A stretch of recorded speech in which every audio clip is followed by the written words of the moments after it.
Hello बच्चों, कल बेटे ਆਪਾਂ एटॉमिक रेडियस ਦੇ ਵਿੱਚ ਜਿਹੜੀ ਵੇਰੀਏਸ਼ਨ ਹੈ ਉਹ ਪੜ ਰਹੇ ਸੀ ਇਨ ਟ੍ਰਾਂਜੀਸ਼ਨ ਐਲੀਮੈਂਟਸ, ਜਿਹਦੇ ਵਿੱਚ ਆਪਾਂ ਕਿਹਾ ਸੀ ਕਿ ਦੋ ਚੀਜ਼ਾਂ ਇਹਨੂੰ ਇਫੈਕਟ ਕਰਦੀਆਂ ਰੇਡੀਅਸ ਨੂੰ। ਪਹਿਲੀ ਚੀਜ਼ ਸੀਗੀ ਕਿ ਜਿਹੜਾ ਨਿਊਕਲੀਅਰ ਚਾਰਜ ਹੈ, ਜਿਵੇਂ ਜਿਵੇਂ ਨਿਊਕਲੀਅਰ ਚਾਰਜ ਵੱਧਦਾ ਜਾਏਗਾ ਤਾਂ ਸਾਈਜ਼ ਛੋਟਾ ਹੁੰਦਾ ਜਾਂਦਾ ਹੈ। ਪਰ ਦੂਜੀ ਚੀਜ਼ ਕੀ ਹੈ ਕਿ ਜਿਹੜੀ ਇਲੈਕਟ੍ਰੋਨ ਤੇ ਇਲੈਕਟ੍ਰੋਨ ਦੇ ਵਿਚਕਾਰ ਜਿਹੜੀ ਰਿਪਲਸ਼ਨ ਹੈ ਉਹ ਉਹਦੇ ਸਾਈਜ਼ ਨੂੰ ਵਧਾ ਦਿੰਦੀ ਹੈ। ਠੀਕ ਹੈ, ਤਾਂ ਆਪਾਂ ਕੀ ਕਿਹਾ ਕਿ ਜਦ ਤੱਕ ਸਾਰੇ ਅਨਪੇਅਰਡ ਇਲੈਕਟ੍ਰੋਨ ਹੁੰਦੇ ਆ ਸ਼ੁਰੂ ਦੇ ਵਿੱਚ, ਤਾਂ ਉਦੋਂ ਤੱਕ ਕਿੱਥੋਂ ਤੱਕ ਆਪਾਂ ਲੈਂਦੇ ਆ, ਮੈਂਗਨੀਜ਼ ਤੱਕ। ਉਦੋਂ ਤੱਕ ਤਾਂ ਕੀ ਹੋਏਗਾ, ਰੇਡੀਅਸ ਹੈ ਜਿਹੜਾ ਛੋਟਾ ਛੋਟਾ ਛੋਟਾ ਹੁੰਦਾ ਜਾਏਗਾ। ਉਦੋਂ ਕਿਉਂਕਿ ਦੋਨੋਂ ਜਿਹੜੇ ਹੈਗੇ ਹੈ ਇੱਕੋ ਇਕੱਲਾ ਮੇਨ ਫੈਕਟਰ ਜਿਹੜਾ ਹੈ ਉਹ ਨਿਊਕਲੀਅਰ ਚਾਰਜ ਵਧੀ ਜਾਏਗਾ। ਪਰ ਕਿਉਂਕਿ ਇਲੈਕਟ੍ਰੋਨ ਸਾਰੇ ਸਿੰਗਲ ਹੁੰਦੇ ਆ, ਇਸ ਕਰਕੇ ਉਹਨਾਂ ਦੇ ਵਿੱਚ ਰਿਪਲਸ਼ਨ ਨਹੀਂ ਹੁੰਦੀ। ਪਰ ਜਿਹੜਾ ਆਇਰਨ ਹੈ ਉੱਥੋਂ ਆ ਕੇ ਜਿਹੜਾ 26 ਨੰਬਰ ਹੈ ਉੱਥੇ ਆ ਕੇ ਇਲੈਕਟ੍ਰੋਨ ਦੇ ਵਿੱਚ ਪੇਅਰਿੰਗ ਸ਼ੁਰੂ ਹੋ ਜਾਂਦੀ ਹੈ ਬੇਟੇ। ਠੀਕ ਹੈ, ਤਾਂ ਇਲੈਕਟ੍ਰੋਨ ਤੇ ਇਲੈਕਟ੍ਰੋਨ ਦੇ ਵਿਚਕਾਰ ਰਿਪਲਸ਼ਨ ਵੀ ਹੋਣ ਲੱਗ ਜਾਂਦੀ ਹੈ। ਤਾਂ ਫਿਰ ਕੀ ਹੈ, ਜਿਹੜਾ ਆਇਰਨ ਤੋਂ ਔਨਵਰਡਸ ਸਾਈਜ਼ ਹੈ ਜਿਹੜਾ ਉਹ ਤਕਰੀਬਨ ਸੇਮ ਰਹਿੰਦਾ ਹੈ, ਉਹ 'ਚ ਫਰਕ ਨਹੀਂ ਜ਼ਿਆਦਾ ਪੈਂਦਾ। ਕਿਉਂ ਨਹੀਂ ਪੈਂਦਾ? ਕਿਉਂਕਿ ਇਹ ਜਿਹੜੇ ਦੋ ਆਪੋਜ਼ਿਟ ਫੈਕਟਰਸ ਹੈ, ਇੱਕ ਚਾਰਜ ਇਨਕਰੀਜ਼ ਕਰਨ ਨਾਲ ਐਟਮ ਛੋਟੀ ਹੁੰਦੀ ਜਾਏਗੀ ਤੇ ਇਲੈਕਟ੍ਰੋਨ ਦੀ ਇਲੈਕਟ੍ਰੋਨ ਰਿਪਲਸ਼ਨ ਨਾਲ ਸਾਈਜ਼ ਵੱਧਦਾ ਜਾਏਗਾ। ਤਾਂ ਇਹ ਦੋਨੋਂ ਆਪੋਜ਼ਿਟ ਜਿਹੜੇ ਫੈਕਟਰਸ ਹੈ ਉਹ ਇੱਕ ਦੂਜੇ ਦੇ ਇਫੈਕਟ ਨੂੰ ਕਾਊਂਟਰ ਬੈਲੈਂਸ ਕਰ ਦਿੰਦੇ ਆ। ਤਾਂ ਇਹਦਾ ਮਤਲਬ ਉਹਦੇ ਸਾਈਜ਼ ਦੇ ਵਿੱਚ ਕੋਈ ਫਰਕ ਹੀ ਨਹੀਂ ਪੈਂਦਾ। ਠੀਕ ਹੈ, ਸਾਈਜ਼ ਉਨਾ ਹੀ ਰਹਿ ਜਾਂਦਾ ਹੈ ਕਿਉਂਕਿ ਦੋਨੋਂ ਫੈਕਟਰ। ਪਰ ਅਖੀਰ ਦੇ ਵਿੱਚ ਜਦੋਂ ਅਸੀਂ ਪਹੁੰਚ ਜਾਂਦੇ ਹਾਂ ਨਾ, ਉੱਥੇ ਥੋੜ੍ਹਾ ਜਿਹਾ ਸਾਈਜ਼ ਵੱਧ ਜਾਂਦਾ ਹੈ। ਉਹਦਾ ਰੀਜ਼ਨ ਕੀ ਹੈ ਕਿ ਜਿਹੜਾ ਇਲੈਕਟ੍ਰੋਨ ਤੇ ਇਲੈਕਟ੍ਰੋਨ ਦੇ ਵਿੱਚ ਜਿਹੜੀ ਰਿਪਲਸ਼ਨ ਹੈ ਨਾ ਉਹ ਬਹੁਤ ਜ਼ਿਆਦਾ ਹੋ ਜਾਂਦੀ ਹੈ, ਉਹ ਡੋਮੀਨੇਟ ਕਰ ਜਾਂਦੀ ਹੈ। ਉਹ ਮਤਲਬ ਕੀ ਹੈ, ਅਪੋਜ਼ਿੰਗ ਫੈਕਟਰ ਹੈ ਜਿਹੜਾ ਉਹ ਡੋਮੀਨੇਟ ਕਰ ਜਾਂਦਾ ਹੈ। ਇਸ ਕਰਕੇ ਸਾਈਜ਼ ਥੋੜ੍ਹਾ ਕੀ ਹੋ ਜਾਂਦਾ ਹੈ, ਇਨਕਰੀਜ਼ ਹੋ ਜਾਂਦਾ ਹੈ। ਕਿਉਂਕਿ ਅਖੀਰ ਦੇ ਵਿੱਚ ਪਹੁੰਚ ਕੇ ਸਾਰੇ ਦੇ ਸਾਰੇ ਇਲੈਕਟ੍ਰੋਨ ਕੀ ਹੈ, ਪੇਅਰਡ ਹੋ ਜਾਂਦੇ ਆ, ਸਾਰਿਆਂ ਦੇ ਵਿੱਚ ਰਿਪਲਸ਼ਨਸ ਵੱਧ ਜਾਂਦੀਆਂ ਤੇ ਇਸ ਕਰਕੇ ਸਾਈਜ਼ ਥੋੜ੍ਹਾ ਇਨਕਰੀਜ਼ ਹੋ ਜਾਂਦਾ ਹੈ। ਠੀਕ ਹੈ, ਹੁਣ ਆਪਾਂ ਪੜ੍ਹਦੇ ਹਾਂ ਬੇਟੇ ਕਿ atomic radii of elements of second transition series. ਜੇ ਆਪਾਂ 4D ਦੀ ਗੱਲ ਕਰੀਏ ਤਾਂ ਆਪਾਂ 3D ਦੇ ਵਿੱਚ ਪੜ੍ਹ ਰਹੇ ਸੀ ਨਾ, ਸਾਰਾ ਜਿਹੜਾ ਆਪਾਂ ਪੜ੍ਹਿਆ 3D 'ਚ।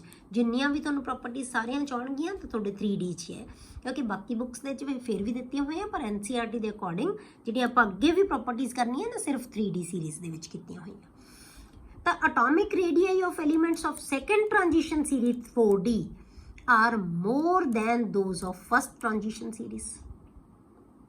ਜਿਹੜੇ ਐਟੋਮਿਕ ਰੇਡੀਅਸ ਹੈ ਪਹਿਲੀ ਸੀਰੀਜ਼ ਨਾਲੋਂ ਦੂਜੀ ਸੀਰੀਜ਼ ਦੇ ਐਟੋਮਿਕ ਰੇਡੀਅਸ ਵੱਡੇ ਹੁੰਦੇ ਆ। ਇਹ ਤਾਂ ਸਾਨੂੰ ਵੀ ਪਤਾ ਹੈ, ਕਿਉਂਕਿ ਜਦੋਂ ਅਸੀਂ 3D ਤੋਂ 4D ਗਏ ਤਾਂ ਮਤਲਬ ਕੀ ਹੈ, ਇੱਕ ਨਵਾਂ ਸ਼ੈਲ ਆ ਗਿਆ। ਮਤਲਬ ਅਸੀਂ ਅਗਲੇ ਪੀਰੀਅਡ ਤੇ ਚਲੇ ਗਏ, 4th ਪੀਰੀਅਡ ਤੋਂ 5th ਪੀਰੀਅਡ ਤੇ ਚਲੇ ਗਏ। ਤਾਂ ਉਹਦੇ ਵਿੱਚ ਕੀ ਹੈ, ਸਾਨੂੰ ਪਤਾ ਹੈ ਜਦੋਂ ਅਗਲਾ ਪੀਰੀਅਡ ਆ ਜਾਂਦਾ ਤਾਂ ਨਵਾਂ ਸ਼ੈਲ ਸਟਾਰਟ ਹੋ ਜਾਂਦਾ ਹੈ। ਤਾਂ ਜਦੋਂ ਨਵਾਂ ਸ਼ੈਲ ਸਟਾਰਟ ਹੋ ਗਿਆ ਬਟ ਸਾਈਜ਼ ਤਾਂ ਵਧੇਗਾ ਹੀ ਵਧੇਗਾ। ਠੀਕ ਹੈ, ਤਾਂ ਇਸ ਕਰਕੇ ਇਹਦਾ ਸਾਈਜ਼ ਵੱਧ ਜਾਂਦਾ ਹੈ। ਇੱਕ ਨਾਰਮਲ ਜੀ ਚੀਜ਼ ਹੈ ਕਿ 3rd ਤੋਂ 4th ਸੀਰੀਜ਼ ਦੇ ਵਿੱਚ ਜਾਣ ਨਾਲ ਜਿਹੜਾ ਜਾਂ ਕਹਿ ਲਓ ਫਸਟ ਸੀਰੀਜ਼ ਤੋਂ 2nd ਸੀਰੀਜ਼ ਦੇ ਵਿੱਚ ਜਾਣ ਨਾਲ ਸਾਈਜ਼ ਜਿਹੜਾ ਹੈਗਾ ਉਹ ਇਨਕਰੀਜ਼ ਹੋ ਜਾਂਦਾ ਹੈ, ਐਟੋਮਿਕ ਸਾਈਜ਼ ਵੱਧ ਜਾਂਦਾ ਹੈ, because the electrons are added in the higher energy level. ਠੀਕ ਹੈ, ਪਰ ਇਹ ਤਾਂ ਇੱਕ ਕਾਮਨ ਚੀਜ਼ ਹੋ ਗਈ, ਜਨਰਲ ਟ੍ਰੈਂਡ ਹੈ ਤਾਂ। ਬਟ ਹੁਣ ਦੇਖਦੇ ਆਪਾਂ, but atomic radii of elements of second 4D and third 5D series are almost similar। ਪਰ ਹੁਣ ਕੀ ਹੋਣਾ ਚਾਹੀਦਾ ਸੀ, ਜਿਵੇਂ 3D ਨਾਲੋਂ 4D ਦਾ ਸਾਈਜ਼ ਵੱਡਾ ਹੈ ਤਾਂ 4D ਨਾਲੋਂ ਬੇਟੇ 5D ਦਾ ਸਾਈਜ਼ ਕੀ ਹੋਣਾ ਚਾਹੀਦਾ, ਵੱਡਾ ਹੋਣਾ ਚਾਹੀਦਾ, ਕਿਉਂਕਿ ਅਸੀਂ ਹੋਰ ਇੱਕ ਲੈਵਲ ਹੋਰ ਉੱਪਰ ਚਲੇ ਗਏ। ਹੋਰ ਅਗਲੇ ਲੈਵਲ 'ਚ ਹੁਣ ਅਸੀਂ ਇਲੈਕਟ੍ਰੋਨ ਫਿਲ ਕਰਾਂਗੇ। ਠੀਕ ਹੈ, ਪਹਿਲਾਂ ਅਸੀਂ 4D 'ਚ ਫਿਲ ਕਰਦੇ ਸੀ, ਹੁਣ ਅਸੀਂ 5D 'ਚ ਕਰਾਂਗੇ। ਸੈਕਿੰਡ ਦੇ ਵਿੱਚ 4D 'ਚ ਸੀ, ਸੈਕਿੰਡ ਸੀਰੀਜ਼ ਦੇ ਵਿੱਚ 4D 'ਚ ਫਿਲ ਕਰਦੇ ਹਾਂ, ਤੇ 3rd ਸੀਰੀਜ਼ ਦੇ ਵਿੱਚ ਅਸੀਂ 5D 'ਚ ਫਿਲ ਕਰਾਂਗੇ। ਤਾਂ ਅਸੀਂ ਨਿਊਕਲੀਅਸ ਤੋਂ ਹੋਰ ਦੂਰ ਚਲੇ ਗਏ, ਤਾਂ ਰੇਡੀਅਸ ਵਧਣਾ ਚਾਹੀਦਾ ਹੈ। ਪਰ ਇੱਥੇ ਕੀ ਐਕਸੈਪਸ਼ਨ ਇਹ ਹੈ ਬੇਟੇ ਕਿ ਜਿਹੜਾ ਐਟੋਮਿਕ ਰੇਡੀਅਸ ਹੈ ਨਾ ਐਲੀਮੈਂਟਸ ਦਾ, ਜਿਹੜਾ ਹੈਗਾ atomic radii of elements of second and 3rd series are almost similar. ਉਹਨਾਂ ਦਾ ਸਾਈਜ਼ ਹੈ ਜਿਹੜਾ ਤਕਰੀਬਨ ਸੇਮ ਰਹਿ ਜਾਂਦਾ ਜਦ ਕਿ ਨਵਾਂ ਸ਼ੈਲ ਸਟਾਰਟ ਹੋ ਗਿਆ। ਹੁਣ ਇਹਦਾ ਰੀਜ਼ਨ ਕੀ ਹੈ ਬੇਟੇ, due to the phenomena known as lanthanoid contraction. Lanthanoid contraction, ਹੁਣ ਇਹ ਲੈਂਥਾਨੋਇਡ ਕੰਟਰੈਕਸ਼ਨ ਨੂੰ ਆਪਾਂ ਡਿਟੇਲ ਦੇ ਵਿੱਚ F ਬਲੌਕ ਐਲੀਮੈਂਟਸ ਦੇ ਵਿੱਚ ਪੜਾਂਗੇ ਬੇਟੇ। ਹੁਣ ਇੱਥੇ ਆਪਾਂ ਥੋੜਾ ਜਿਹਾ ਰੀਜ਼ਨ ਕਰ ਲੈਂਦੇ ਹਾਂ ਵੀ ਕੀ ਰੀਜ਼ਨ ਕੀ ਹੈ ਇਹਦਾ।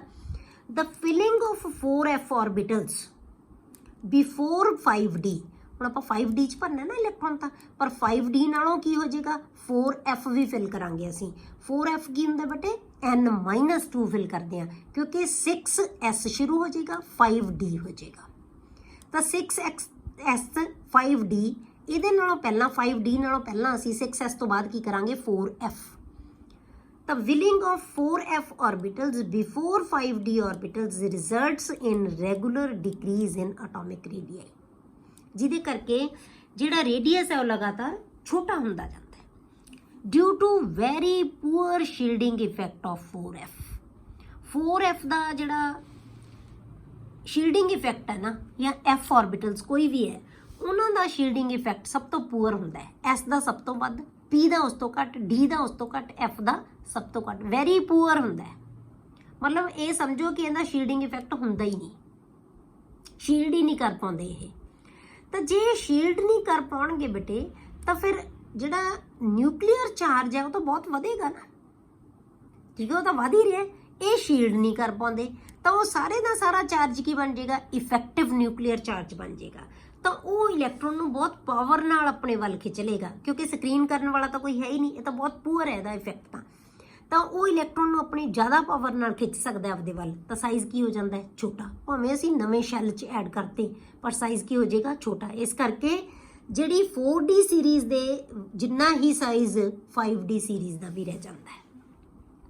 ਕਲੀਅਰ ਹੋ ਗਿਆ? ਇਹ ਫਰਕ ਕੀ ਹੈ, ਇਹਨੂੰ ਅਸੀਂ ਲੈਂਥਾਨੋਇਡ ਕੰਟਰੈਕਸ਼ਨ ਕਹਿ ਦਿੰਦੇ ਹਾਂ। ਲੈਂਥਾਨੋਇਡ ਕਿਉਂ ਕਹਿੰਦੇ ਹਾਂ ਬੇਟੇ? ਕਿਉਂਕਿ ਇਹ ਲੈਂਥਾਨਮ ਤੋਂ ਸ਼ੁਰੂ ਹੁੰਦਾ ਹੈ, 57 ਨੰਬਰ ਹੁੰਦਾ ਲੈਂਥਾਨਮ ਦਾ। ਜਿਹੜੀ 5d ਸੀਰੀਜ਼ ਸ਼ੁਰੂ ਹੁੰਦੀ ਹੈ ਨਾ, ਉਹਦੇ 'ਚ ਪਹਿਲਾ ਮੈਂਬਰ ਹੁੰਦਾ ਲੈਂਥਾਨਮ d ਦੇ ਵਿੱਚ। ਉਸ ਤੋਂ ਬਾਅਦ ਸਾਰੇ ਫਿਰ ਕੀ ਹੈ f ਦੇ ਵਿੱਚ 14 ਇਲੈਕਟ੍ਰੋਨ ਫਿਲ ਕਰਦੇ ਹਾਂ ਆਪਾਂ, 4f ਦੇ ਵਿੱਚ 14 ਇਲੈਕਟ੍ਰੋਨ ਜਾਣਗੇ। ਉਸ ਤੋਂ ਬਾਅਦ ਅਗਲਾ ਐਲੀਮੈਂਟ ਫਿਰ d 'ਚ ਜਾਏਗਾ 5d 'ਚ। ਤਾਂ ਇਨ ਬਿਟਵੀਨ ਤੁਹਾਡੇ ਕੋਲੇ 14 ਐਲੀਮੈਂਟਸ ਆ ਗਏ। ਉਹ ਨਿਊਕਲੀਅਰ ਚਾਰਜ ਤਾਂ ਬਹੁਤ ਵਧਾਈ ਜਾਣਗੇ ਸਾਰੇ, ਪਰ ਇਹ ਸਕਰੀਨ ਕਰ ਨਹੀਂ ਪਾਉਂਦੇ ਕਿਉਂਕਿ ਇਹਦਾ ਸਕਰੀਨਿੰਗ ਇਫੈਕਟ ਕੀ ਹੈ ਜਾਂ ਸ਼ੀਲਡਿੰਗ ਇਫੈਕਟ ਕੀ ਹੈ, ਬਹੁਤ ਪੂਅਰ ਹੈ। ਇਸ ਕਰਕੇ ਇਹਦਾ ਸਾਈਜ਼ ਹੈ ਜਿਹੜਾ 4d ਸੀਰੀਜ਼ ਜਿੰਨਾ ਹੀ ਰਹਿ ਜਾਂਦਾ ਹੈ, ਉਹਨਾਂ ਸਾਈਜ਼ ਦੇ ਵਿੱਚ ਜ਼ਿਆਦਾ ਫਰਕ ਨਹੀਂ ਪੈਂਦੀ ਕਿਉਂਕਿ ਨਿਊਕਲੀਅਰ ਚਾਰਜ ਵੱਧਦਾ ਜਾਂਦਾ ਹੈ। ਇਸ ਕਰਕੇ ਰੈਗੂਲਰਲੀ ਸਾਈਜ਼ ਹੈ ਜਿਹੜਾ ਉਹ ਡਿਕਰੀਜ਼ ਹੁੰਦਾ ਜਾਂਦਾ ਹੈ। ਇਸ ਡਿਕਰੀਜ਼ ਆਫ ਸਾਈਜ਼ ਨੂੰ ਅਸੀਂ ਕਹਿੰਦੇ ਹਾਂ ਲੈਂਥਾਨੋਇਡ ਕੰਟਰੈਕਸ਼ਨ, ਮਤਲਬ ਕੰਟਰੈਕਟ ਕਰ ਦਿੰਦਾ ਹੈ ਐਟਮ ਨੂੰ, ਠੀਕ ਹੈ। Regular decrease in size is called lengthanoid contraction। Clear ਹੋ ਗਿਆ? ਹੁਣ ਇਹਦਾ ਰੀਜ਼ਨ ਆਪਾਂ ਨੂੰ ਪਤਾ ਲੱਗ ਗਿਆ ਕਿ ਅਸੀਂ 4f ऑर्बिटल ਫਿਲ ਕਰਦੇ ਹਾਂ ਬਿਫੋਰ 5d, ਤੇ ਇਹਦਾ ਫੀਲਡਿੰਗ ਇਫੈਕਟ ਕੀ ਹੈ, ਬਹੁਤ ਪੂਅਰ ਹੈ। ਇਸ ਕਰਕੇ ਸਾਈਜ਼ ਲਗਾਤਾਰ ਡਿਕਰੀਜ਼ ਹੁੰਦਾ ਜਾਏਗਾ। The net result of lanthanoid contraction is, ਹੁਣ ਨੈਟ ਰਿਜ਼ਲਟ ਕੀ ਹੋਏਗਾ ਲੈਂਥਾਨੋਇਡ ਕੰਟਰੈਕਸ਼ਨ ਦਾ? The second and third G series exhibit similar radii। ਤਾਂ ਉਹਨਾਂ ਦੇ ਰੇਡੀਅਸ ਕੀ ਹੋਣਗੇ ਬੇਟੇ? ਸਿਮਿਲਰ ਹੋ ਜਾਣਗੇ, ਤਕਰੀਬਨ ਸੇਮ ਹੋ ਜਾਣਗੇ। And have similar physical and chemical properties. ਇਸ ਕਰਕੇ ਉਹਨਾਂ ਦੀਆਂ ਪ੍ਰੋਪਰਟੀਜ਼ ਵੀ ਕੀ ਹੋਣਗੀਆਂ? ਤਕਰੀਬਨ ਸੇਮ ਹੋਣਗੀਆਂ, ਠੀਕ ਹੈ। ਕਿਉਂਕਿ ਬਹੁਤ ਜ਼ਿਆਦਾ ਪ੍ਰੋਪਰਟੀਜ਼ ਸਾਈਜ਼ ਦੇ ਉੱਤੇ ਡਿਪੈਂਡ ਕਰਦੀਆਂ। ਮੇਨ ਸਪੋਜ਼ ਕਰ ਲਓ ਆਪਾਂ ਆਇਨਾਈਜੇਸ਼ਨ ਇੰਥੈਲਪੀ ਹੀ ਲੈਣੀ ਹੈ, ਤਾਂ ਆਇਨਾਈਜੇਸ਼ਨ ਇੰਥੈਲਪੀ ਬੇਟੇ ਕਿਹਦੇ ਤੇ ਡਿਪੈਂਡ ਕਰਦੀ ਹੁੰਦੀ ਹੈ? ਸਾਈਜ਼ ਦੇ ਉੱਤੇ ਡਿਪੈਂਡ ਕਰਦੀ ਹੈ। ਜਿੰਨਾ ਸਾਈਜ਼ ਛੋਟਾ ਹੋਏਗਾ ਉਨੀ ਆਇਨਾਈਜੇਸ਼ਨ ਇੰਥੈਲਪੀ ਜ਼ਿਆਦਾ ਹੋਏਗੀ, ਜਿੰਨਾ ਸਾਈਜ਼ ਵੱਡਾ ਹੋਏਗਾ ਘੱਟ ਹੋਏਗੀ, ਪਰ ਇਹਨਾਂ ਦੋਨਾਂ ਦਾ ਸਾਈਜ਼ ਕੀ ਹੈ? ਸੇਮ ਹੈ। ਤਾਂ ਇਸ ਕਰਕੇ ਆਇਨਾਈਜੇਸ਼ਨ ਇੰਥੈਲਪੀ ਕੀ ਹੋ ਜਾਏਗੀ? ਸੇਮ। ਤਾਂ ਬਹੁਤ ਸਾਰੀਆਂ ਪ੍ਰੋਪਰਟੀਜ਼ ਆਇਨਾਈਜੇਸ਼ਨ ਇੰਥੈਲਪੀ ਨਾਲ ਹੀ ਰਿਲੇਟਡ ਹੁੰਦੀਆਂ। ਤਾਂ ਇਸ ਕਰਕੇ ਸਾਈਜ਼ ਸੇਮ ਹੋਣ ਕਰਕੇ ਇਹਨਾਂ ਦੀਆਂ ਪ੍ਰੋਪਰਟੀਜ਼ ਹੈ ਜਿਹੜੀ ਬੇਟੇ ਉਹ ਕੀ ਹੋ ਜਾਣਗੀਆਂ? ਸੇਮ ਹੋ ਜਾਣਗੀਆਂ, ਠੀਕ ਹੈ। ਹੁਣ ਆਪਾਂ ਇਹ ਤਾਂ ਆ ਗਿਆ ਸਾਡੇ ਕੋਲੇ ਐਟੋਮਿਕ ਰੇਡੀਅਸ। ਹੁਣ ਆਪਾਂ ਆਇਨਿਕ ਰੇਡੀਅਸ ਲਈਏ। ਹੁਣ ਆਇਨਿਕ ਰੇਡੀਅਸ ਦੇ ਵਿੱਚ ਵੀ ਸੇਮ ਟ੍ਰੈਂਡ ਹੁੰਦਾ ਹੈ, ਠੀਕ ਹੈ। ਆਇਨਿਕ ਰੇਡੀਅਸ ਦਾ ਵੀ ਸੇਮ ਟ੍ਰੈਂਡ ਹੁੰਦਾ ਹੈ। ਤਾਂ ionic radii follow the same trend as the atomic radii. ਮਤਲਬ ਕੀ ਹੈ ਕਿ ਪੀਰੀਅਡ ਦੇ ਵਿੱਚ ਪਹਿਲਾਂ ਜਿਹੜਾ ਸਾਈਜ਼ ਹੈ ਘਟਦਾ ਜਾਏਗਾ, ਫਿਰ ਉਸ ਤੋਂ ਬਾਅਦ ਕੀ ਤਕਰੀਬਨ ਕਾਂਸਟੈਂਟ ਹੋ ਜਾਂਦਾ ਹੈ, ਤੇ ਅਖੀਰਲੇ ਐਲੀਮੈਂਟ ਦਾ ਥੋੜਾ ਜਿਹਾ ਵੱਧ ਜਾਂਦਾ ਹੈ। ਉਹੀ ਚੀਜ਼ ਟ੍ਰੈਂਡ ਇਹਦੇ 'ਚ ਰਹੇਗਾ। But since the metals exhibit different oxidation states, ਤਾਂ ਐਟਮਸ ਦੀਆਂ ਜਿਹੜੀਆਂ ਸਟੇਟਸ ਹੈ, ਆਕਸੀਡੇਸ਼ਨ ਸਟੇਟਸ ਹੈ ਇਹਨਾਂ ਮੈਟਲਸ ਦੀਆਂ, ਜਿਹੜੀਆਂ ਟ੍ਰਾਂਜੀਸ਼ਨ ਮੈਟਲਸ ਹੈ ਉਹ ਡਿਫਰੈਂਟ ਹੁੰਦੀਆਂ, ਵੇਰੀਏਬਲ ਹੁੰਦੀਆਂ।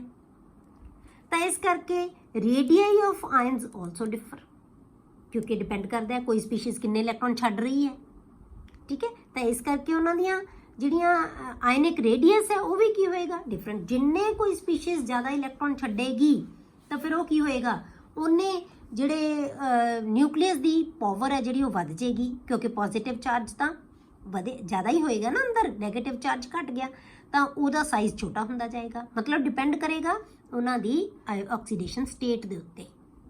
ਤਾਂ ਰੇਡੀਆਈ ਆਫ ਆਇਨਸ ਆਲਸੋ ਡਿਫਰ। ਪਰ ਜਨਰਲੀ ਜੇ ਆਪਾਂ ਕਹੀਏ ਕਿ ਇੱਕੋ ਹੀ ਤਰ੍ਹਾਂ ਦੀ ਆਕਸੀਡੇਸ਼ਨ ਸਟੇਟ ਵਾਲੇ ਕੋਈ ਜਿਹੜੇ ਹੈਗੇ ਆ ਤੁਹਾਡੇ ਕੋਲੇ ਸਪੀਸ਼ੀਜ਼ ਹੈ, ਤਾਂ ਉਹਨਾਂ ਦੇ ਰੇਡੀਅਸ ਦੇ ਉੱਤੇ ਕੀ ਇਫੈਕਟ ਪੈਂਦਾ ਹੈ? In general the ionic radii decreases with increase in oxidation state। ਜੇ oxidation state ਵਧੇਗੀ ਤਾਂ radius ਘਟੇਗਾ। ਕਿਉਂ? ਕਿਉਂਕਿ oxidation state ਵਧਣ ਦਾ ਮਤਲਬ ਜ਼ਿਆਦਾ loss of electron। ਜਿੰਨੇ ਇਲੈਕਟ੍ਰੋਨ ਜ਼ਿਆਦਾ ਛੱਡੀ ਜਾਏਗਾ ਤਾਂ ਉਹਨਾਂ ਨਿਊਕਲੀਅਸ ਚਾਰਜ ਵੱਧਦਾ ਜਾਏਗਾ, ਕਿਉਂਕਿ ਪ੍ਰੋਟੋਨ ਤਾਂ ਉਨੇ ਹੀ ਰਹਿਣੇ ਆ, ਤਾਂ ਉਹਨਾਂ ਦੀ ਅਟਰੈਕਸ਼ਨ ਵੱਧ ਜਾਏਗੀ। ਅਟਰੈਕਸ਼ਨ ਵਧਣ ਨਾਲ ਰੇਡੀਅਸ ਕੀ ਹੋ ਜਾਏਗਾ? ਡਿਕਰੀਜ਼ ਹੋ ਜਾਏਗਾ। But J same oxidation state होवे आयनिक रेडियस दी, ठीक है, for the same oxidation state the ionic radii generally decrease with increase in nuclear charge. ਆਪਾਂ सेम ऑक्सीडेशन स्टेट वाले एलीमेंट्स ਲੈਂਦੇ ਜਾਂਦੇ ਆ ਤਾਂ ਉਹਦੇ ਵਿੱਚ ਕੀ ਹੈ, ਜਿਵੇਂ ਜਿਵੇਂ ਨਿਊਕਲੀਅਰ ਚਾਰਜ ਵੱਧਦਾ ਜਾਏਗਾ ਉਵੇਂ ਉਵੇਂ ਰੇਡੀਅਸ ਹੈ ਜਿਹੜਾ ਉਹ ਡਿਕਰੀਜ਼ ਹੁੰਦਾ ਜਾਏਗਾ। ਕਲੀਅਰ ਹੋ ਗਿਆ ਬੇਟੇ? ਇਹ ਜਿਹੜਾ ਆਪਾਂ ਕੱਲ ਸ਼ੁਰੂ ਕੀਤਾ ਹੋਇਆ ਸੀ ਕਿ ਐਟੋਮਿਕ ਰੇਡੀਅਸ ਦਾ ਕੀ ਟ੍ਰੈਂਡ ਹੈ, ਉਹ ਇਹਦੇ ਨਾਲ ਰਿਲੇਟਡ ਹੈ। ਹੁਣ ਇਹਦੇ ਨਾਲ ਜਿਹੜਾ ਹੈਗਾ ਕੁਐਸਚਨ ਤੁਹਾਨੂੰ ਕੀ ਆ ਜਾਂਦਾ ਹੈ ਕਿ 5D ਸੀਰੀਜ਼ ਦਾ 4D ਸੀਰੀਜ਼ ਦੇ ਸਾਈਜ਼ ਹੈ ਜਿਹੜਾ ਉਹ ਐਟਮਸ ਦਾ ਸੇਮ ਕਿਉਂ ਹੁੰਦਾ ਹੈ? ਤੇ ਇਹਦਾ ਰੀਜ਼ਨ ਕੀ ਦਵਾਂਗੇ? Due to lanthanoid contraction.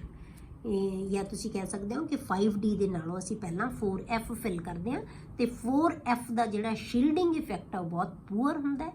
ਇਸ ਕਰਕੇ ਨਿਊਕਲੀਅਰ ਚਾਰਜ ਦੇ ਵਿੱਚ ਇਨਕਰੀਜ਼ ਬਹੁਤ ਜ਼ਿਆਦਾ ਹੁੰਦੀ ਜਾਏਗੀ, ਇਸ ਕਰਕੇ ਅਟਰੈਕਸ਼ਨ ਵੱਧ ਜਾਏਗੀ ਤੇ ਸਾਈਜ਼ ਛੋਟਾ ਹੋ ਜਾਏਗਾ। ਤਾਂ ਮਤਲਬ ਸਾਈਜ਼ ਦੇ ਵਿੱਚ ਫਰਕ ਪਏਗਾ ਹੀ ਨਹੀਂ। ਅਦਰਵਾਈਜ਼ ਇਹਦਾ ਸਾਈਜ਼ ਵਧਣਾ ਚਾਹੀਦਾ ਸੀ 5D ਦਾ, ਪਰ ਉਹ ਵਧੇਗਾ ਨਹੀਂ ਕਿਉਂਕਿ ਛੋਟਾ ਹੁੰਦਾ ਜਾਏਗਾ। ਤੇ ਇਸ ਕਰਕੇ 4D ਤੇ 5D ਦੇ ਵਿੱਚ ਸਾਈਜ਼ ਦੇ ਵਿੱਚ ਫਰਕ ਨਹੀਂ ਆਉਂਦਾ। ਕਲੀਅਰ? ਅਗਲਾ ਟੌਪਿਕ ਹੈ ਜਿਹੜਾ ਬੇਟੇ ਉਹ ਆਪਾਂ ਕਰਦੇ ਹਾਂ ਆਇਓਨਾਈਜੇਸ਼ਨ ਇੰਥੈਲਪੀ। ਹੁਣ ਆਇਓਨਾਈਜੇਸ਼ਨ ਇੰਥੈਲਪੀ ਅਸੀਂ ਕਿਹਨੂੰ ਕਹਿੰਦੇ ਆ? ਕੀ ਹੁੰਦੀ ਹੈ ionization enthalpy? Enthalpy required to remove most loosely bound electron in the gaseous state of an atom. ਕਿਸੇ ਵੀ ਐਟਮ ਦੇ ਵਿੱਚੋਂ ਜਦੋਂ ਅਸੀਂ ਇਲੈਕਟ੍ਰੋਨ ਨੂੰ ਰਿਮੂਵ ਕਰਨਾ ਹੈ ਤਾਂ ਉਹਦੇ ਵਾਸਤੇ ਕਿੰਨੀ એનર્ਜੀ ਰਿਕੁਆਇਰਡ ਹੈ ਉਹਨੂੰ ਅਸੀਂ ਕੀ ਕਹਿੰਦੇ ਬੇਟੇ? ਆਇਓਨਾਈਜੇਸ਼ਨ ਇੰਥੈਲਪੀ।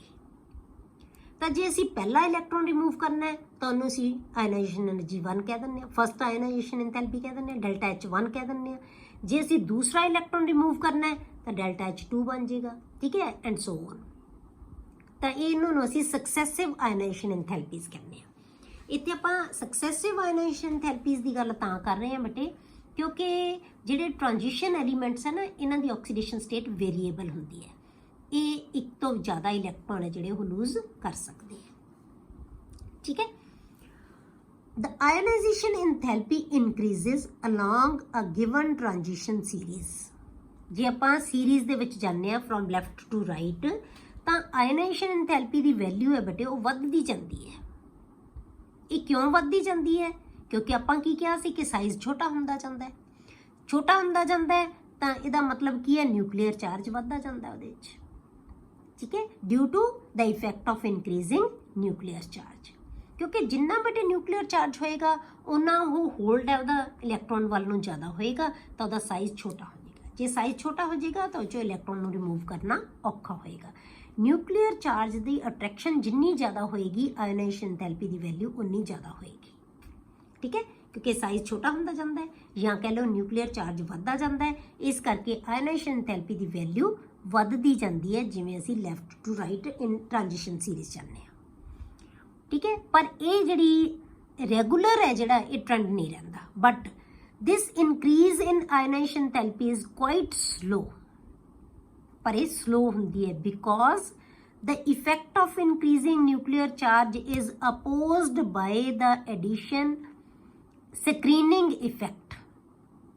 screening effect भी हैगा, ठीक है। screening effect दो opposite forces हो गया ना, screening effect भी हैगा। which increases with the increase in number of d electrons, क्योंकि शुरू ਦੇ ਵਿੱਚ ਨੰਬਰ ਆਫ ਇਲੈਕਟ੍ਰॉन्स ਕੀ ਹੋਣਗੇ ਬੇਟੇ, ਥੋੜੇ ਹੋਣਗੇ, ਉਹ ਜ਼ਿਆਦਾ ਸਕਰੀਨ ਨਹੀਂ ਕਰ ਪਾਉਂਦੇ। ਵੈਸੇ ਹੀ ਇਹਦਾ ਸਕਰੀਨਿੰਗ ਇਫੈਕਟ ਘੱਟ ਹੁੰਦਾ ਹੈ, ਪਰ ਪਹਿਲਾਂ ਸ਼ੁਰੂ ਦੇ ਵਿੱਚ ਕੀ ਹੈ, ਨੰਬਰ ਆਫ ਇਲੈਕਟ੍ਰॉन्स ਹੈ ਜਿਹੜੇ ਉਹ ਕੀ ਹੈ, ਘੱਟ ਹੋਣਗੇ, ਤਾਂ ਜ਼ਿਆਦਾ ਇਫੈਕਟ ਨਹੀਂ ਹੋਏਗਾ, ਤਾਂ ਨਿਊਕਲੀਅਰ ਚਾਰਜ ਵਧੀ ਜਾਏਗਾ, ਤਾਂ ਸਾਈਜ਼ ਛੋਟਾ ਹੁੰਦਾ ਜਾਏਗਾ, ਆਇਨਾਈਜ਼ੇਸ਼ਨ ਐਂਥੈਲਪੀ ਵੱਧਦੀ ਜਾਏਗੀ। ਪਰ ਇਹ ਜਿਹੜਾ ਇਫੈਕਟ ਘੱਟ ਕਿਉਂ ਹੈ, ਅੱਗੋਂ ਤਾਂ ਹੋਰ ਵੀ ਘਟਦਾ ਜਾਏਗਾ ਇਫੈਕਟ। ਇਹ ਉਹਦਾ ਰੀਜ਼ਨ ਕੀ ਹੋ ਜਾਏਗਾ, ਕਿਉਂਕਿ ਜਿਵੇਂ ਜਿਵੇਂ ਅਸੀਂ ਇਲੈਕਟ੍ਰੋਨ ਐਡ ਕਰਦੇ ਜਾਵਾਂਗੇ, ਡੀ ਇਲੈਕਟ੍ਰੋਨਸ ਵੱਧਦੇ ਜਾਣਗੇ, ਤਾਂ ਸਕਰੀਨਿੰਗ ਇਫੈਕਟ ਵੀ ਥੋੜਾ ਵੱਧਦਾ ਜਾਏਗਾ, ਕਿਉਂਕਿ ਜਦੋਂ ਨੰਬਰ ਆਫ ਇਲੈਕਟ੍ਰੋਨਸ ਜ਼ਿਆਦਾ ਹੋ ਜਾਣਗੇ ਡੀ ਦੇ ਵਿੱਚ, ਤਾਂ ਉਹਨਾਂ ਦਾ ਸਕਰੀਨਿੰਗ ਇਫੈਕਟ ਕੀ ਹੋ ਜਾਏਗਾ, ਜ਼ਿਆਦਾ ਹੋ ਜਾਏਗਾ। ਤਾਂ ਫਿਰ ਉਹਦੇ ਵਿੱਚ ਜਿਹੜੀ ਇਨਕਰੀਜ਼ ਹੈ ਆਇਨਾਈਜ਼ੇਸ਼ਨ ਐਂਥੈਲਪੀ ਦੇ ਵਿੱਚ ਕੀ ਹੋ ਜਾਏਗੀ, ਘਟ ਜਾਏਗੀ। ਠੀਕ ਹੈ, ਤਾਂ ਇਨਕਰੀਜ਼ ਹੈ ਜਿਹੜੀ ਬਹੁਤ ਸਲੋ ਹੁੰਦੀ ਹੈ। ਇਹਦਾ ਰੀਜ਼ਨ ਕੀ ਕਹਿੰਦੇ ਆ ਕਿ ਜਿਹੜਾ ਨਿਊਕਲੀਅਰ ਚਾਰਜ ਦੇ ਵਧਣ ਦੇ ਨਾਲ ਨਾਲ ਸਕਰੀਨਿੰਗ ਇਫੈਕਟ ਵੀ ਵੱਧਦਾ ਜਾਂਦਾ ਹੈ। ਠੀਕ ਹੈ, ਇਸ ਕਰਕੇ ਜਿਹੜੀ ਆਇਨਾਈਜ਼ੇਸ਼ਨ ਐਂਥੈਲਪੀ ਦੀ ਵੈਲਿਊ ਹੈ ਜਿਹੜੀ ਉਹ ਬਹੁਤ ਜ਼ਿਆਦਾ ਫਰਕ ਨਹੀਂ ਆਉਂਦੀ। ਇਹਦੇ ਜਿਹੜਾ ਇਨਕਰੀਜ਼ ਤਾਂ ਹੁੰਦੀ ਹੈ, ਪਰ ਕੀ ਹੁੰਦੀ ਹੈ, ਸਲੋਲੀ ਇਨਕਰੀਜ਼ ਹੁੰਦੀ ਹੈ, ਸਲੋ ਹੁੰਦੀ ਹੈ ਇਨਕਰੀਜ਼ ਇਹਦੇ ਵਿੱਚ। ਕਲੀਅਰ। ਹੁਣ ਆਪਾਂ ਜਿਹੜੀਆਂ ਚੀਜ਼ਾਂ ਬੇਟੇ ਇਹਦੇ ਵਿੱਚੋਂ ਤੁਹਾਡੇ ਤੋਂ ਕੁਐਸਚਨ ਆ ਸਕਦੇ ਆ, ਜਿਨ੍ਹਾਂ ਦੇ ਵਿੱਚੋਂ ਇਹਨਾਂ ਚੀਜ਼ਾਂ ਨੂੰ ਬਹੁਤ ਧਿਆਨ ਨਾਲ ਹੁਣ ਤੁਸੀਂ ਪੜ੍ਹਨਾ ਹੈ। The first ionization enthalpy of chromium is, chromium the configuration ਕੀ ਹੁੰਦੀ ਹੈ ਬੇਟੇ, 3d5 and 4s1, is lower because loss of one electron gives stable configuration। ਹੁਣ ਤੁਹਾਨੂੰ ਕੁਐਸਚਨ ਕੀ ਆ ਜਾਂਦਾ ਹੈ ਕਿ ਕ੍ਰੋਮੀਅਮ ਦੀ ਆਇਨਾਈਜ਼ੇਸ਼ਨ, ਆਪਾਂ ਤਾਂ ਪੜ੍ਹਦੇ ਆ ਨਾ ਕਿ ਆਇਨਾਈਜ਼ੇਸ਼ਨ ਐਂਥੈਲਪੀ ਦੀ ਵੈਲਿਊ ਵੱਧਦੀ ਜਾਂਦੀ ਹੈ, ਤਾਂ ਕ੍ਰੋਮੀਅਮ ਤਾਂ ਸੈਂਟਰ ਜੇ 'ਚ ਆ ਗਿਆ, ਪਰ ਇਹਦੀ ਆਇਨਾਈਜ਼ੇਸ਼ਨ ਐਂਥੈਲਪੀ ਦੀ ਵੈਲਿਊ, ਫਸਟ ਆਇਨਾਈਜ਼ੇਸ਼ਨ ਐਂਥੈਲਪੀ ਦੀ ਵੈਲਿਊ ਹੈ ਜਿਹੜੀ ਉਹ ਬਹੁਤ ਘੱਟ ਹੁੰਦੀ ਹੈ, ਕੰਪੈਰੇਟਿਵਲੀ ਘੱਟ ਹੁੰਦੀ ਹੈ। ਉਹਦਾ ਰੀਜ਼ਨ ਕੀ ਹੈ ਬੇਟੇ, ਕਿਉਂਕਿ ਜਦੋਂ ਇਹ ਇੱਕ ਇਲੈਕਟ੍ਰੋਨ ਲੂਜ਼ ਕਰ ਦੇਗਾ ਨਾ, ਤਾਂ ਇਹਦੀ ਕਨਫਿਗੂਰੇਸ਼ਨ ਕੀ ਰਹਿ ਜਾਏਗੀ, 3d5, ਤਾਂ ਇਹ ਸਟੇਬਲ ਕਨਫਿਗੂਰੇਸ਼ਨ ਹੈ। 3d5 ਦਾ ਮਤਲਬ ਸਾਰੇ ਡੀ ਆਰਬਿਟਲ ਹਾਫ ਫਿਲਡ ਹੈ, ਤਾਂ ਹਾਫ ਫਿਲਡ ਕਨਫਿਗੂਰੇਸ਼ਨ ਕੀ ਹੁੰਦੀ ਹੈ, ਸਟੇਬਲ ਕਨਫਿਗੂਰੇਸ਼ਨ। ਤਾਂ ਇਸ ਕਰਕੇ ਕਿ ਇੱਕ ਇਲੈਕਟ੍ਰੋਨ ਦੇ ਲਾਸ ਨਾਲ ਇਹ ਸਟੇਬਲ ਕਨਫਿਗੂਰੇਸ਼ਨ ਬਣਾ ਲੈਂਦਾ ਹੈ। ਇਸ ਕਰਕੇ ਕ੍ਰੋਮੀਅਮ ਦੀ ਫਸਟ ਆਇਨਾਈਜ਼ੇਸ਼ਨ ਐਂਥੈਲਪੀ ਹੈ ਜਿਹੜੀ ਬਹੁਤ ਘੱਟ ਹੁੰਦੀ ਹੈ, ਕੰਪੈਰੇਟਿਵਲੀ ਘੱਟ ਹੁੰਦੀ ਹੈ, ਜਦ ਕਿ ਇਨ ਬਿਟਵੀਨ ਆਉਂਦਾ ਇਹ ਟ੍ਰਾਂਜੀਸ਼ਨ ਸੀਰੀਜ਼ ਦੇ। ਸਮਝ ਆ ਗਈ ਬੇਟੇ? ਠੀਕ ਹੈ, ਫੋਰਥ ਐਲੀਮੈਂਟ ਹੈ ਇਹ ਟ੍ਰਾਂਜੀਸ਼ਨ ਸੀਰੀਜ਼ ਦਾ, ਪਹਿਲੀ ਸੀਰੀਜ਼ ਦਾ। ਤਾਂ ਇਸ ਕਰਕੇ ਕਿਉਂਕਿ ਇਹ ਸਟੇਬਲ ਕਨਫਿਗੂਰੇਸ਼ਨ ਬਣਾ ਲੈਂਦਾ ਹੈ ਇੱਕ ਇਲੈਕਟ੍ਰੋਨ ਲੂਜ਼ ਕਰਨ ਤੋਂ ਬਾਅਦ, ਇਸ ਕਰਕੇ ਫਸਟ ਆਇਨਾਈਜ਼ੇਸ਼ਨ ਐਂਥੈਲਪੀ ਦੀ ਘੱਟ ਹੁੰਦੀ ਹੈ। ਅਗਲਾ ਇਹਦੇ ਨਾਲ ਰਿਲੇਟਡ ਕੀ ਹੈ, ਜ਼ਿੰਕ ਹੈਜ਼ ਹਾਈ ਆਇਨਾਈਜ਼ੇਸ਼ਨ ਐਂਥੈਲਪੀ। ਜ਼ਿੰਕ ਦੀ ਆਇਨਾਈਜ਼ੇਸ਼ਨ ਐਂਥੈਲਪੀ ਜ਼ਿਆਦਾ, ਆਪਾਂ ਕਹਿੰਦੇ ਵੀ ਥੋੜਾ ਫਰਕ ਪੈਂਦਾ ਇਹਨਾਂ ਦੇ ਵਿੱਚ, ਪਰ ਜ਼ਿੰਕ ਦੀ ਆਇਨਾਈਜ਼ੇਸ਼ਨ ਐਂਥੈਲਪੀ ਜ਼ਿਆਦਾ ਹੁੰਦੀ ਹੈ, because electron has to be removed from 4s orbital of stable configuration 3d10 and 4s2। ਦੋਨੋਂ ਇਲੈਕਟ੍ਰੋਨ ਕੀ ਹੈ, ਦੋਨੋਂ ਮਤਲਬ ਇਹਦੇ ਦੋਨਾਂ ਦੇ ਆਰਬਿਟਲਸ ਕੀ ਹੈ, ਫੁਲੀ ਫਿਲਡ, ਸਟੇਬਲ ਕਨਫਿਗੂਰੇਸ਼ਨ। ਤਾਂ ਸਟੇਬਲ ਕਨਫਿਗੂਰੇਸ਼ਨ ਦੇ ਵਿੱਚੋਂ ਇਲੈਕਟ੍ਰੋਨ ਨੂੰ ਰਿਮੂਵ ਕਰਨਾ ਕੀ ਹੋਏਗਾ, ਉਹਦੇ ਲਈ એનર્ਜੀ ਜ਼ਿਆਦਾ ਚਾਹੀਦੀ ਹੈ। ਇਸ ਕਰਕੇ ਜ਼ਿੰਕ ਦੀ ਆਇਨਾਈਜ਼ੇਸ਼ਨ ਐਂਥੈਲਪੀ ਹਮੇਸ਼ਾ ਜ਼ਿਆਦਾ ਹੁੰਦੀ ਹੈ। ਕਲੀਅਰ। ਹੁਣ ਆਪਾਂ ਪੜ੍ਹਦੇ ਹਾਂ ਬੇਟੇ, ਇਹ ਤਾਂ ਆ ਗਿਆ ਫਸਟ ਆਇਨਾਈਜ਼ੇਸ਼ਨ ਐਂਥੈਲਪੀ ਦੀ ਵੈਲਿਊ। ਹੁਣ ਜੇ ਆਪਾਂ ਸੈਕੰਡ ਆਇਨਾਈਜ਼ੇਸ਼ਨ ਐਂਥੈਲਪੀ ਦੀ ਗੱਲ ਕਰੀਏ, ਤਾਂ second ionization enthalpies are more than the first ones. ਇਹ ਸਾਨੂੰ ਪਤਾ ਹੀ ਹੈ ਕਿ ਤਾਂ ਜਨਰਲ ਟ੍ਰੈਂਡ ਹੈ ਕਿ ਅਸੀਂ ਪਹਿਲੀ ਐਂਥੈਲਪੀ ਨਾਲੋਂ ਜਿਹੜੀ ਦੂਜੀ ਐਂਥੈਲਪੀ ਹੁੰਦੀ ਹੈ, ਤਾਂ ਆਪਾਂ 1 ਦੇ ਵਿੱਚ ਵੀ ਪੜ੍ਹਿਆ ਹੋਇਆ, +1 ਦੇ ਵਿੱਚ ਵੀ ਪੜ੍ਹਿਆ ਹੋਇਆ ਕਿ ਸੈਕੰਡ ਆਇਨਾਈਜ਼ੇਸ਼ਨ ਐਂਥੈਲਪੀ ਦੀ ਵੈਲਿਊ ਹਮੇਸ਼ਾ ਫਸਟ ਵੈਲਿਊ ਨਾਲੋਂ ਜ਼ਿਆਦਾ ਹੁੰਦੀ ਹੈ। ਕਿਉਂ?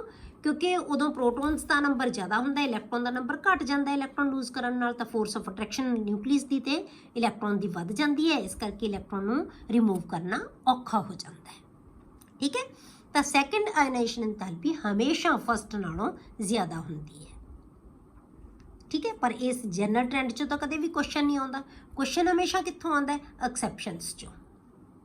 ਤਾਂ ਹੁਣ ਆਪਾਂ ਕੀ ਦੇਖਦੇ ਹਾਂ, chromium and copper have exceptionally high value of ionization enthalpy। ਜਿਹੜੀ ਸੈਕੰਡ ਆਇਨਾਈਜ਼ੇਸ਼ਨ ਐਂਥੈਲਪੀ ਹੈ ਨਾ ਕ੍ਰੋਮੀਅਮ ਤੇ ਕਾਪਰ ਦੀ, ਉਹ ਐਕਸੈਪਸ਼ਨਲੀ ਹਾਈ ਹੁੰਦੀ ਹੈ, ਮਤਲਬ ਜ਼ਿਆਦਾ ਹੁੰਦੀ ਹੈ। ਕ੍ਰੋਮੀਅਮ ਹੋਵੇ ਜਾਂ ਕਾਪਰ ਹੋਵੇ, ਇਹਦੀ ਜਿਹੜੀ ਸੈਕੰਡ ਆਇਨਾਈਜ਼ੇਸ਼ਨ ਐਂਥੈਲਪੀ ਹੈ ਉਹ ਕੀ ਹੁੰਦੀ ਹੈ, ਹਾਈ ਹੁੰਦੀ ਹੈ, ਐਕਸੈਪਸ਼ਨਲੀ ਹਾਈ। ਮਤਲਬ ਇੱਕ ਤਾਂ ਜਨਰਲ ਟ੍ਰੈਂਡ ਹੈ ਕਿ ਵੱਧਦੀ ਜਾਂਦੀ ਹੈ, ਪਰ ਇਹ ਉਹਦੇ ਨਾਲੋਂ ਵੀ ਜ਼ਿਆਦਾ ਹੋਏਗੀ, ਜਨਰਲ ਟ੍ਰੈਂਡ ਨਾਲੋਂ ਵੀ। ਇਹਦਾ ਰੀਜ਼ਨ ਕੀ ਹੈ ਬੇਟੇ? ਕਿਉਂਕਿ ਦੋਨਾਂ ਦੀ ਜਿਹੜੀ ਕਨਫਿਗੂਰੇਸ਼ਨ ਹੈ ਇੱਕ ਇਲੈਕਟ੍ਰੋਨ ਲੂਜ਼ ਕਰਨ ਤੋਂ ਬਾਅਦ ਸਟੇਬਲ ਕਨਫਿਗੂਰੇਸ਼ਨ ਹੋ ਜਾਂਦੀ ਹੈ। This is due to the extra stability of half filled and fully filled ਜਾਂ completely filled set of d orbitals in chromium। chromium ਦੇ ਵਿੱਚ ਕੀ ਬਚ ਜਾਂਦਾ ਬੇਟੇ? 3d5, ਕਿਉਂਕਿ 4s1 ਸੀ, ਉਹ ਇਲੈਕਟ੍ਰੋਨ ਨਿਕਲ ਗਿਆ ਤਾਂ 3d5 ਰਹਿ ਗਿਆ। ਹੁਣ 3d5 ਚੋਂ ਅਸੀਂ ਦੂਜਾ ਇਲੈਕਟ੍ਰੋਨ ਰਿਮੂਵ ਕਰਨਾ ਹੈ ਤਾਂ ਦੂਜੀ ਇੰਥੈਲਪੀ ਜ਼ਿਆਦਾ ਹੋਏਗੀ, ਬਹੁਤ ਜ਼ਿਆਦਾ ਹੋਏਗੀ। ਕਿਉਂ? ਕਿਉਂਕਿ ਹੁਣ ਅਸੀਂ ਸਟੇਬਲ ਕਨਫਿਗੂਰੇਸ਼ਨ ਦੇ ਵਿੱਚੋਂ ਇਲੈਕਟ੍ਰੋਨ ਨੂੰ ਰਿਮੂਵ ਕਰਨਾ ਹੈ। ਇਸੇ ਤਰ੍ਹਾਂ ਕਾਪਰ ਦੇ ਵਿੱਚ ਸਾਰੇ ਆਰਬਿਟਲ ਫੁਲੀ ਫਿਲਡ ਹੈ ਐਂਡ ਕਾਪਰ 3d10। ਇਹਦੀ ਕਨਫਿਗੂਰੇਸ਼ਨ ਕੀ ਹੁੰਦੀ ਹੈ ਕਾਪਰ ਦੀ ਬੇਟੇ? 3d10 and 4s1। ਹੁਣ ਅਸੀਂ ਇੱਕ ਇਲੈਕਟ੍ਰੋਨ ਰਿਮੂਵ ਕਰਤਾ ਤਾਂ ਕਨਫਿਗੂਰੇਸ਼ਨ ਕੀ ਰਹਿ ਗਈ? 3d10। ਕਿਉਂਕਿ ਜਦੋਂ ਅਸੀਂ ਸੈਕੰਡ ਇਲੈਕਟ੍ਰੋਨ ਰਿਮੂਵ ਕਰਨਾ ਉਹ ਕਿੱਥੋਂ ਕਰਨਾ ਹੈ? 3d10 ਚੋਂ। ਤਾਂ ਇਸ ਕਰਕੇ ਸੈਕੰਡ ਆਇਓਨਾਈਜੇਸ਼ਨ ਇੰਥੈਲਪੀ ਹੈ ਜਿਹੜੀ ਕਾਪਰ ਦੀ ਵੀ ਜ਼ਿਆਦਾ ਹੁੰਦੀ ਹੈ, ਕਿਉਂਕਿ ਇਹ ਵੀ ਸਟੇਬਲ ਕਨਫਿਗੂਰੇਸ਼ਨ ਹੈ। ਇਹ ਫੁਲੀ ਫਿਲਡ ਹੈ, ਇਹ ਹਾਫ ਫਿਲਡ ਹੈ, ਤਾਂ ਦੋਨੋਂ ਹੀ ਐਕਸਟਰਾ ਸਟੇਬਲ ਹੁੰਦੇ ਆ। ਤਾਂ ਇਸ ਕਰਕੇ ਕ੍ਰੋਮੀਅਮ ਤੇ ਕਾਪਰ ਦੀ ਜਿਹੜੀ ਸੈਕੰਡ ਆਇਓਨਾਈਜੇਸ਼ਨ ਇੰਥੈਲਪੀ ਹੈ ਉਹ ਐਕਸੈਪਸ਼ਨਲੀ ਹਾਈ ਹੁੰਦੀ ਹੈ। ਕਲੀਅਰ? ਹੁਣ ਅਗਲੀ ਚੀਜ਼ ਐਕਸੈਪਸ਼ਨ ਕੀ ਹੈ? The value of second ionization enthalpy for zinc is correspondingly low. First ionization enthalpy ਤਾਂ ਆਪਾਂ ਕਿਹਾ ਸੀ ਜ਼ਿੰਕ ਦੀ ਬਹੁਤ ਜ਼ਿਆਦਾ ਹੁੰਦੀ ਹੈ। ਜ਼ਿਆਦਾ ਕਿਉਂ ਹੁੰਦੀ ਹੈ ਬੇਟੇ? ਕਿਉਂਕਿ ਉਹਦੇ ਸਾਰੇ ਆਰਬਿਟਲ ਕੀ ਸੀ? ਫੁਲੀ ਫਿਲਡ ਸੀ। ਸਾਰੇ ਆਰਬਿਟਲ ਉਹਦੇ ਕੀ ਸੀਗੇ? Fully filled, 3d10 and 4s2। ਇਸ ਕਰਕੇ ਪਹਿਲੀ ਆਇਓਨਾਈਜੇਸ਼ਨ ਇੰਥੈਲਪੀ ਜ਼ਿੰਕ ਦੀ ਆਪਾਂ ਕਿਹਾ ਸੀ ਜ਼ਿਆਦਾ ਹੁੰਦੀ ਹੈ। ਹੁਣ ਆਪਾਂ ਕਹਤਾ ਕਿ ਜ਼ਿੰਕ ਦੀ ਸੈਕੰਡ ਆਇਓਨਾਈਜੇਸ਼ਨ ਇੰਥੈਲਪੀ ਹੈ ਜਿਹੜੀ ਉਹ ਲੋ ਹੁੰਦੀ ਹੈ। ਹੁਣ ਇਹਦਾ ਰੀਜ਼ਨ ਕੀ ਹੈ ਬੇਟੇ? ਕਿਉਂਕਿ ਜਦੋਂ ਅਸੀਂ ਜ਼ਿੰਕ ਦੇ ਵਿੱਚੋਂ ਇੱਕ ਇਲੈਕਟ੍ਰੋਨ ਰਿਮੂਵ ਕਰ ਦਿੰਦੇ ਆ ਨਾ ਤਾਂ ਕੀ ਕਨਫਿਗੂਰੇਸ਼ਨ ਬਣ ਜਾਏਗੀ? 3d10 and 4s1। ਕਿਉਂਕਿ ਹੁਣ 4s1 ਦੇ ਵਿੱਚ ਇੱਕ ਇਲੈਕਟ੍ਰੋਨ ਹੈ 4s ਦੇ ਵਿੱਚੋਂ, ਤਾਂ ਉਹ ਇਲੈਕਟ੍ਰੋਨ ਉਹ ਆਸਾਨੀ ਨਾਲ ਛੱਡ ਸਕਦਾ ਹੈ। ਠੀਕ ਹੈ, ਇਸ ਚੋਂ ਇੱਕ ਇਲੈਕਟ੍ਰੋਨ ਅਸੀਂ ਆਸਾਨੀ ਨਾਲ ਕੱਢ ਸਕਦੇ ਹਾਂ, ਜਿੰਨੇ ਜਦੋਂ ਦੋ ਸੀ ਉਹ ਚੋਂ ਇਲੈਕਟ੍ਰੋਨ ਕੱਢਣਾ ਰਿਮੂਵ ਔਖਾ ਸੀ। ਕਿਉਂ? ਫੁਲੀ ਫਿਲਡ ਸੀ ਉਹ। ਜਦੋਂ ਇੱਕ ਇਲੈਕਟ੍ਰੋਨ ਹੋਰ ਛੱਡ ਜਾਏਗਾ ਤਾਂ ਉਹ ਸਟੇਬਲ ਹੋਏ। ਕਿਉਂ? ਕਿਉਂਕਿ ਉਹਦਾ ਸ਼ੈਲ ਖਤਮ ਹੋ ਜਾਏਗਾ। 4s ਮਤਲਬ ਪੂਰਾ ਆਰਬਿਟਲ ਹੀ ਖਤਮ ਹੋ ਜਾਏਗਾ। ਤਾਂ ਇਸ ਕਰਕੇ ਇਹਦੀ ਆਇਓਨਾਈਜੇਸ਼ਨ ਇੰਥੈਲਪੀ ਹੈ ਜਿਹੜੀ ਉਹ ਲੋ ਹੁੰਦੀ ਹੈ, because the ionization involves the removal of an electron resulting stable 3d configuration। ਕਿਉਂਕਿ ਜਦੋਂ ਅਸੀਂ 4s ਚੋਂ ਦੂਜਾ ਇਲੈਕਟ੍ਰੋਨ ਵੀ ਰਿਮੂਵ ਕਰ ਦਾਂਗੇ ਨਾ ਬੇਟੇ, ਤਾਂ ਫਿਰ ਇਹਦੀ ਜਿਹੜੀ ਜ਼ਿੰਕ ਦੀ ਕਨਫਿਗੂਰੇਸ਼ਨ ਕੀ ਰਹਿ ਜਾਏਗੀ? 3d10। ਤਾਂ ਇਹ ਸਟੇਬਲ ਕਨਫਿਗੂਰੇਸ਼ਨ ਹੋ ਜਾਏਗੀ। ਕਲੀਅਰ ਹੋ ਗਿਆ? ਇਸ ਕਰਕੇ ਜ਼ਿੰਕ ਦੀ ਸੈਕੰਡ ਆਇਓਨਾਈਜੇਸ਼ਨ ਇੰਥੈਲਪੀ ਲੋ ਹੁੰਦੀ ਹੈ, ਪਰ ਜ਼ਿੰਕ ਦੀ ਫਸਟ ਆਇਓਨਾਈਜੇਸ਼ਨ ਇੰਥੈਲਪੀ ਹਾਈ ਹੁੰਦੀ ਹੈ। ਇਹ ਯਾਦ ਰੱਖਣੀਆਂ ਗੱਲਾਂ, ਠੀਕ ਹੈ? ਤੇ ਇਹਦੇ ਨਾਲ ਰਿਲੇਟਡ ਕੁਐਸਚਨ ਆਉਣਗੇ, ਉਦੋਂ ਤੁਹਾਨੂੰ ਇਹ ਚੀਜ਼ਾਂ ਯਾਦ ਹੋਣੀਆਂ ਚਾਹੀਦੀਆਂ। ਉਸ ਤੋਂ ਬਾਅਦ ਆਗੇ ਬੇਟੇ ਥਰਡ ਆਇਓਨਾਈਜੇਸ਼ਨ ਇੰਥੈਲਪੀ ਆਪਾਂ ਲਈਏ। The trend in third ionization enthalpy is not complicated. ਇਹ ਕੰਪਲੀਕੇਟਡ ਨਹੀਂ ਹੈਗਾ। ਕਿਉਂ? ਕਿਉਂਕਿ ਜਦੋਂ ਥਰਡ ਆਇਓਨਾਈਜੇਸ਼ਨ ਇੰਥੈਲਪੀ ਲੈਣੀ ਹੈ ਨਾ, ਉਦੋਂ 4 ਆਰਬਿਟਲ ਦੀ ਤਾਂ ਫੈਕਟਰ ਹੀ ਖਤਮ ਹੋ ਗਿਆ 4s ਦਾ ਤਾਂ।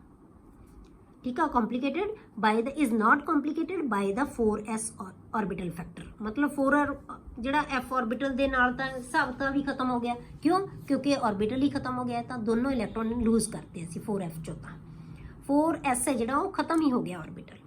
ਤਾਂ ਇਹਦੇ ਨਾਲ ਹੀ ਕੰਪਲੀਕੇਸ਼ਨ ਸੀ ਨਾ ਕਿ ਇਹਦੇ ਚੋਂ ਇੱਕ ਇਲੈਕਟ੍ਰੋਨ ਕੱਢਣਾ ਹੈ ਕਿ 2 ਇਲੈਕਟ੍ਰੋਨ ਕੱਢਣੇ ਹੈ, ਕਿ ਇਹਦੇ ਕੋਲੇ ਇੱਕ ਇਲੈਕਟ੍ਰੋਨ ਹੋਰ ਰਿਮੂਵ ਕਰਨ ਨਾਲ ਐਨਰਜੀ ਘੱਟ ਚਾਹੀਦੀ ਹੈ ਜਿਵੇਂ ਜ਼ਿੰਕ ਕੋਲੇ ਸੀ। ਤਾਂ ਇਹ ਤਾਂ ਫੈਕਟਰ ਹੀ ਖਤਮ ਹੋ ਗਿਆ, ਤੇ ਮਤਲਬ ਆਰਬਿਟਲ ਹੀ ਖਤਮ ਹੋ ਗਿਆ। ਤਾਂ ਹੁਣ ਵੈਲਿਊ ਕਿਹਦੇ ਤੇ ਡਿਪੈਂਡ ਕਰੇਗੀ? ਸਿਰਫ d ਆਰਬਿਟਲਸ ਤੇ। ਹੁਣ ਕੱਲੇ d ਆਰਬਿਟਲਸ ਤੇ। The value is high for mn2 positive. ਹੁਣ ਜ਼ਿਆਦਾ ਜਿਹੜੀ ਹੈਗੀ ਹੈ ਵੈਲਿਊ 2 ਐਲੀਮੈਂਟਸ ਦੀ ਸਭ ਤੋਂ ਜ਼ਿਆਦਾ ਹੋਏਗੀ ਥਰਡ ਆਇਓਨਾਈਜੇਸ਼ਨ ਇੰਥੈਲਪੀ, mn2 ਪੋਜ਼ਿਟਿਵ ਦੀ ਤੇ zn2 positive the.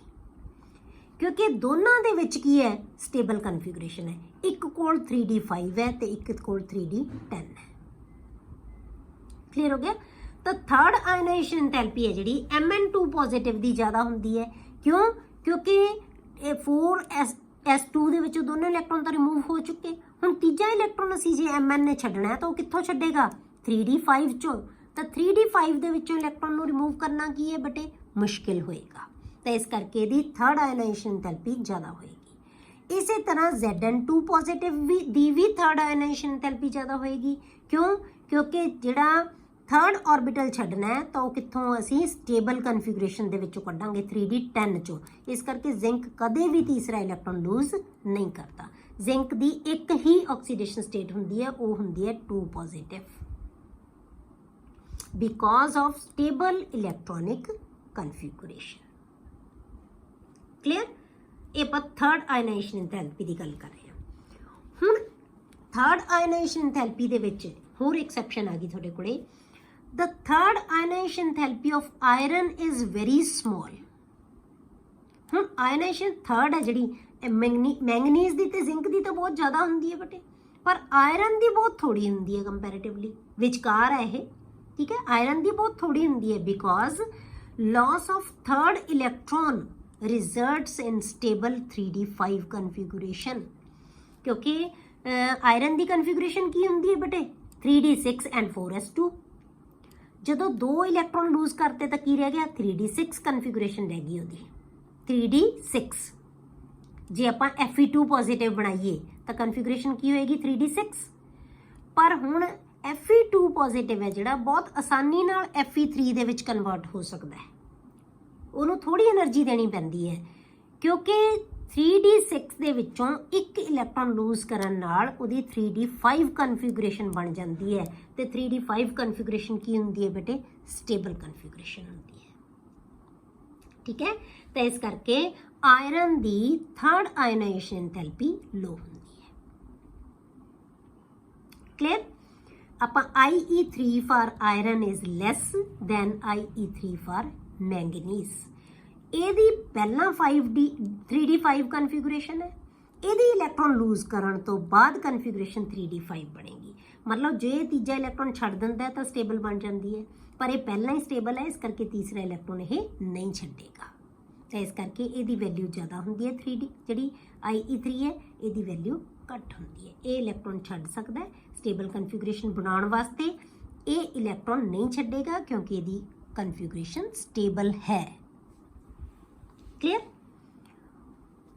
The first ionization enthalpy of third transition series are higher than those of first and second transition series। ਹੁਣ ਇਹਦਾ ਰੀਜ਼ਨ ਜੇ ਤੁਹਾਨੂੰ ਪਿੱਛੇ ਪੜਿਆ ਹੋਇਆ ਜੇ ਥੋੜਾ ਜਿਹਾ ਯਾਦ ਹੈ ਜਿਹੜਾ ਆਪਾਂ ਅੱਜ ਹੀ ਪੜਿਆ ਹੈ ਕਿ ਅਟੋਮਿਕ ਰੇਡੀਅਸ ਆਪਾਂ ਕਿਹਾ ਸੀ ਕਿ ਥਰਡ ਟ੍ਰਾਂਜੀਸ਼ਨ ਸੀਰੀਜ਼ ਦਾ ਅਟੋਮਿਕ ਰੇਡੀਅਸ ਜਿਹੜੇ ਹੈਗੇ ਉਹ ਡਿਕਰੀਜ਼ ਹੁੰਦੇ ਆ due to 4f filling. Nuclear charge ਵੱਧਦਾ ਜਾਂਦਾ ਹੈ ਪਰ 4d ਦੀ ਨਾ 4f ਦੀ ਜਿਹੜੀ ਸਕਰੀਨਿੰਗ ਇਫੈਕਟ ਹੈ ਉਹ ਕੀ ਹੈ ਬਹੁਤ ਘੱਟ ਹੁੰਦਾ ਹੈ। ਤਾਂ ਇਹਨੂੰ ਅਸੀਂ ਲੈਂਥਾਨੋਇਡ ਕੰਟਰੈਕਸ਼ਨ ਕਹਿ ਦਿੰਦੇ ਹਾਂ, ਮਤਲਬ ਸਾਈਜ਼ ਛੋਟਾ ਹੋ ਜਾਂਦਾ ਹੈ। ਸਾਈਜ਼ ਜਿੰਨਾ ਛੋਟਾ ਹੋਏਗਾ ਬੇਟੇ ਉਹਦੀ ਆਇਓਨਾਈਜੇਸ਼ਨ ਐਂਥੈਲਪੀ ਦੀ ਵੈਲਿਊ ਉਨੀ ਜ਼ਿਆਦਾ ਹੋਏਗੀ। ਇਸ ਕਰਕੇ ਫਸਟ ਆਇਓਨਾਈਜੇਸ਼ਨ ਐਂਥੈਲਪੀ ਹੈ ਨਾ ਜਿਹੜੀ ਥਰਡ ਟ੍ਰਾਂਜੀਸ਼ਨ ਸੀਰੀਜ਼ ਦੀ ਉਹ ਜ਼ਿਆਦਾ ਹੁੰਦੀ ਹੈ as compare to first and second transition series. ਪਹਿਲੀ ਸੀਰੀਜ਼ ਨਾਲੋਂ ਦੂਜੀ ਸੀਰੀਜ਼ ਨਾਲੋਂ। ਕਿਉਂ? ਕਿਉਂਕਿ ਪਹਿਲੀ ਤੇ ਦੂਜੀ ਸੀਰੀਜ਼ ਦੇ ਕੰਪੈरेटिवली ਨਿਊਕਲੀਅਰ ਚਾਰਜ ਥਰਡ ਸੀਰੀਜ਼ ਦੇ ਵਿੱਚ ਬਹੁਤ ਜ਼ਿਆਦਾ ਹੁੰਦਾ ਹੈ। ਤਾਂ ਉਹ ਵੀ ਇਫੈਕਟਿਵ ਨਿਊਕਲੀਅਰ ਚਾਰਜ ਕਿਉਂਕਿ ਸਕਰੀਨਿੰਗ ਇਫੈਕਟ ਬਹੁਤ ਘੱਟ ਹੈ, ਤਾਂ ਇੰਨਾ ਜ਼ਿਆਦਾ ਨਿਊਕਲੀਅਰ ਚਾਰਜ ਹੋਣ ਕਰਕੇ ਉਹ ਇਲੈਕਟ੍ਰੋਨ ਨੂੰ ਬਹੁਤ ਜ਼ਿਆਦਾ ਪਾਵਰ ਨਾਲ ਅਟਰੈਕਟ ਕਰ ਰੱਖੇਗਾ, ਤਾਂ ਉਹਦੇ ਕਰਕੇ ਉਹਦੀ ਆਇਓਨਾਈਜੇਸ਼ਨ ਐਂਥੈਲਪੀ ਦੀ ਵੈਲਿਊ ਬਹੁਤ ਜ਼ਿਆਦਾ ਵੱਧ ਜਾਏਗੀ। ਤਾਂ ਇਸ ਕਰਕੇ ਫਸਟ ਤੇ ਸੈਕੰਡ ਟ੍ਰਾਂਜੀਸ਼ਨ ਸੀਰੀਜ਼ ਦੇ ਕੰਪੈरेटिवली ਥਰਡ ਟ੍ਰਾਂਜੀਸ਼ਨ ਸੀਰੀਜ਼ ਦੀ ਆਇਓਨਾਈਜੇਸ਼ਨ ਐਂਥੈਲਪੀ ਹੈ ਜਿਹੜੀ ਉਹ ਬਹੁਤ ਜ਼ਿਆਦਾ ਹੁੰਦੀ ਹੈ because 4f orbitals are filled before 5d orbitals. Due to the very poor shielding effect of f orbitals, the outer electrons have greater attractive nuclear charge. ਤਾਂ ਜਿਹੜੇ ਇਲੈਕਟ੍ਰੋਨ ਨੂੰ ਅਟਰੈਕਟ ਕਰਨ ਵਾਲਾ ਨਿਊਕਲੀਅਰ ਚਾਰਜ ਹੈ ਨਾ ਉਹ ਬਹੁਤ ਜ਼ਿਆਦਾ ਹੁੰਦਾ ਹੈ, ਜਿਹਨੂੰ ਅਸੀਂ ਇਫੈਕਟਿਵ ਨਿਊਕਲੀਅਰ ਚਾਰਜ ਕਹਿ ਦਿੰਦੇ ਹਾਂ, ਉਹ ਜ਼ਿਆਦਾ ਹੋਏਗਾ। Therefore, their ionization enthalpies are higher. ਇਸ ਕਰਕੇ ਉਹਨਾਂ ਦੀਆਂ ਆਇਓਨਾਈਜੇਸ਼ਨ ਐਂਥੈਲਪੀਜ਼ ਕੀ ਹੋ ਜਾਂਦੀਆਂ ਬੇਟੇ ਜ਼ਿਆਦਾ ਹੋ ਜਾਂਦੀ ਹੈ। ਠੀਕ ਹੈ, ਤਾਂ ਯਾਦ ਰੱਖਣ ਵਾਲੀਆਂ ਚੀਜ਼ਾਂ ਕੀ ਹੈ ਕਿ ਆਇਓਨਾਈਜੇਸ਼ਨ ਐਂਥੈਲਪੀਜ਼ ਹੈ ਜਿਹੜੀਆਂ ਉਹ ਕਿਹਦੇ ਤੇ ਡਿਪੈਂਡ ਕਰਦੀਆਂ ਹੁੰਦੀਆਂ ਬੇਟੇ? ਆਇਓਨਾਈਜੇਸ਼ਨ ਐਂਥੈਲਪੀਜ਼ ਸਾਈਜ਼ ਦੇ ਉੱਤੇ ਡਿਪੈਂਡ ਕਰਦੀਆਂ। ਤਾਂ ਆਪਾਂ ਕੀ ਕਹਿੰਦੇ ਆ, ਆਇਨਾਈਜ਼ੇਸ਼ਨ ਥੈਰੇਪੀ ਦੀ ਵੈਲਿਊ ਵਧਣੀ ਚਾਹੀਦੀ ਹੈ, ਪਰ ਕ੍ਰੋਮੀਅਮ ਦੀ ਘੱਟ ਹੁੰਦੀ ਹੈ। ਸਭ ਤੋਂ ਪਹਿਲਾਂ ਆਪਾਂ ਐਕਸੈਪਸ਼ਨ ਇਹ ਕੀਤੀ ਸੀ, ਕ੍ਰੋਮੀਅਮ ਦੀ ਘੱਟ ਹੈ। ਕਿਉਂ? ਕਿਉਂਕਿ ਉਹਦੇ ਵਿੱਚ 4s 'ਚ ਇੱਕ ਇਲੈਕਟ੍ਰੋਨ ਹੈ, ਜਦੋਂ ਛੱਡ ਦੇਗਾ ਤਾਂ ਸਟੇਬਲ 3d5 ਕਨਫੀਗੂਰੇਸ਼ਨ ਰਹਿ ਜਾਏਗੀ, ਇਸ ਕਰਕੇ ਘੱਟ ਹੁੰਦੀ ਹੈ। ਜ਼ਿੰਕ ਦੀ ਫਸਟ ਆਇਨਾਈਜ਼ੇਸ਼ਨ ਥੈਰੇਪੀ ਜ਼ਿਆਦਾ ਹੁੰਦੀ ਹੈ, ਕਿਉਂਕਿ ਇਹਦੀ ਸਟੇਬਲ ਕਨਫੀਗੂਰੇਸ਼ਨ ਹੁੰਦੀ ਹੈ 3d10 ਐਂਡ 4s2, ਤਾਂ ਇਹ 'ਚੋਂ ਇਲੈਕਟ੍ਰੋਨ ਰਿਮੂਵ ਕਰਨਾ ਔਖਾ ਹੈ, ਤਾਂ ਇਸ ਕਰਕੇ ਕੀ ਹੋਏਗਾ, ਇਹਦੀ ਆਇਨਾਈਜ਼ੇਸ਼ਨ ਥੈਰੇਪੀ ਜ਼ਿਆਦਾ ਹੁੰਦੀ ਹੈ, ਜ਼ਿੰਕ ਦੀ ਜ਼ਿਆਦਾ ਹੁੰਦੀ ਹੈ। ਠੀਕ ਹੈ, ਤਾਂ ਆਪਾਂ ਕਿਹਾ ਸੀ ਸੈਕੰਡ ਜਿਹੜੀਆਂ ਆਇਨਾਈਜ਼ੇਸ਼ਨ ਥੈਰੇਪੀ ਦੀ ਵੈਲਿਊ ਜ਼ਿਆਦਾ ਹੁੰਦੀ ਹੈ ਆਮ ਤੌਰ ਤੇ ਜਨਰਲੀ ਆਪਾਂ ਦੇਖਦੇ ਹਾਂ, ਪਰ ਆਪਾਂ ਕਿਹਾ ਸੀ ਕਿ ਕ੍ਰੋਮੀਅਮ ਤੇ ਕਾਪਰ ਦੀ ਐਕਸੈਪਸ਼ਨਲੀ ਹਾਈ ਹੁੰਦੀ ਹੈ ਦੂਜੀ ਆਇਨਾਈਜ਼ੇਸ਼ਨ ਥੈਰੇਪੀ। ਕਿਉਂ? ਕਿਉਂਕਿ ਉਹਨਾਂ ਦੀ ਸਟੇਬਲ ਕਨਫੀਗੂਰੇਸ਼ਨ ਹੁੰਦੀ ਹੈ, ਇੱਕ ਕੋਲ 3d5 ਹੁੰਦਾ ਤੇ ਕਾਪਰ ਕੋਲ 3d10 ਹੁੰਦਾ ਹੈ। ਠੀਕ ਹੈ, ਤਾਂ ਇਹਨਾਂ ਦੋਨਾਂ ਚੋਂ ਇਲੈਕਟ੍ਰੋਨ ਰਿਮੂਵ ਕਰਨਾ ਮੁਸ਼ਕਿਲ ਹੋਏਗਾ। ਤਾਂ ਅਗਲੀ ਚੀਜ਼ ਆਪਾਂ ਕੀਤੀ ਸੀ ਬੇਟੇ ਕਿ ਜ਼ਿੰਕ ਦੀ ਜਿਹੜੀ ਸੈਕੰਡ ਆਇਨਾਈਜ਼ੇਸ਼ਨ ਥੈਰੇਪੀ ਹੈ ਉਹ ਲੋ ਹੁੰਦੀ ਹੈ ਕੰਪੈरेटिवली। ਕਿਉਂ? ਕਿਉਂਕਿ 4s ਚੋਂ ਇਲੈਕਟ੍ਰੋਨ ਲੂਜ਼ ਕਰਨ ਤੋਂ ਬਾਅਦ ਜ਼ਿੰਕ ਦੀ ਕਨਫੀਗੂਰੇਸ਼ਨ 3d10 ਰਹਿ ਜਾਏਗੀ, ਤਾਂ ਉਹ ਸਟੇਬਲ ਕਨਫੀਗੂਰੇਸ਼ਨ ਬਣ ਜਾਏਗੀ। ਕਲੀਅਰ? ਤਾਂ ਆਪਾਂ ਥਰਡ ਟ੍ਰਾਂਜੀਸ਼ਨ ਸੀਰੀਜ਼ ਦੀ ਗੱਲ ਕੀਤੀ ਸੀ ਕਿ ਥਰਡ ਟ੍ਰਾਂਜੀਸ਼ਨ ਸੀਰੀਜ਼ ਹੈ ਜਿਹੜੀਆਂ ਉਹਦੀਆਂ ਆਇਨਾਈਜ਼ੇਸ਼ਨ ਥੈਰੇਪੀਜ਼ ਦੀ ਵੈਲਿਊ ਜ਼ਿਆਦਾ ਹੁੰਦੀ ਹੈ as compare to first and second. ਉਹਦਾ ਰੀਜ਼ਨ ਆਪਾਂ ਕੀ ਦਿੱਤਾ ਹੈ, due to lanthanoid contraction size ਛੋਟਾ ਹੋ ਜਾਂਦਾ ਹੈ ਤਾਂ ਨਿਊਕਲੀਅਰ ਚਾਰਜ ਬਹੁਤ ਜ਼ਿਆਦਾ ਵੱਧ ਜਾਂਦਾ ਹੈ। ਤਾਂ ਜਿੰਨਾ ਕਿਉਂਕਿ ਅਸੀਂ 14 ਇਲੈਕਟ੍ਰੋਨ ਬੇਟੇ F 'ਚ ਵੀ ਐਡ ਕੀਤੇ ਆ, ਨਿਊਕਲੀਅਰ ਚਾਰਜ ਇੰਨਾ ਜ਼ਿਆਦਾ ਵੱਧ ਜਾਏਗਾ, ਪਰ ਸਕਰੀਨਿੰਗ ਇਫੈਕਟ ਬਹੁਤ ਪੂਅਰ ਹੈ, ਤਾਂ ਇਸ ਕਰਕੇ ਇਫੈਕਟਿਵ ਨਿਊਕਲੀਅਰ ਚਾਰਜ ਬਹੁਤ ਜ਼ਿਆਦਾ ਹੁੰਦਾ ਹੈ, ਇਸ ਕਰਕੇ ਆਇਨਾਈਜ਼ੇਸ਼ਨ ਥੈਰੇਪੀ ਹਮੇਸ਼ਾ ਜ਼ਿਆਦਾ ਹੋਵੇਗੀ। ਠੀਕ ਹੈ, ਤਾਂ ਨੈਕਸਟ ਪ੍ਰੋਪਰਟੀ ਹੈ ਬੇਟੇ ਆਪਾਂ ਨੈਕਸਟ ਲੈਕਚਰ ਦੇ ਵਿੱਚ ਡਿਸਕਸ ਕਰਾਂਗੇ।